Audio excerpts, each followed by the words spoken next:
Géraldine, tu sais, bon, on a fait une liste, on appelle ça Agir pour le Lot, mais on a par derrière une sensibilité qui est une sensibilité politique.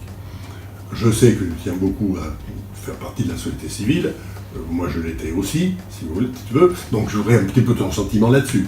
Oui, c'est vrai que c'est important pour moi que nos grands électeurs connaissent nos sensibilités.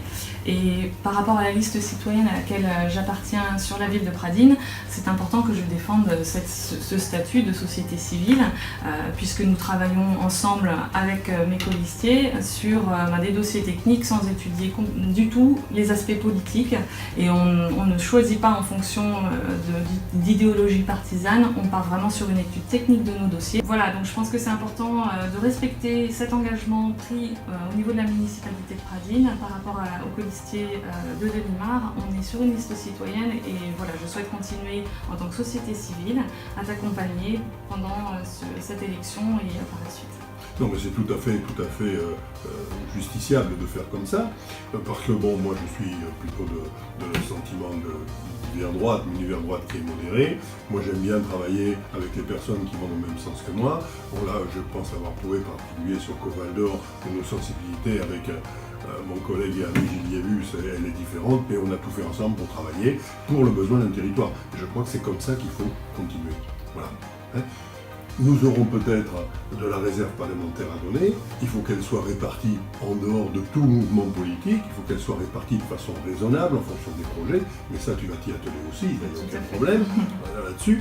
Et par contre, il faudra que j'appartienne, si je suis élu, à un groupe, parce que je crois que de ne pas appartenir à un groupe, c'est de se mettre un peu en marge du fonctionnement de l'institution du Sénat, et donc il faut qu'on ait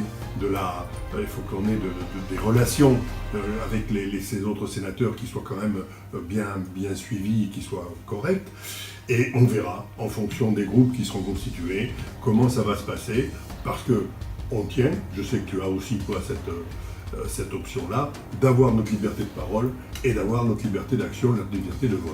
Je crois que c'est fondamental, toujours pareil, pour représenter notre ruralité, pour dire ce qu'on a besoin de dire sans avoir un peu un poids d'une institution politique qui nous empêche de développer nos idées.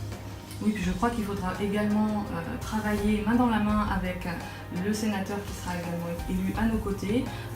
Indépendamment de ses idées politiques, on doit agir pour le territoire et pour la totalité des habitants du département du Lot.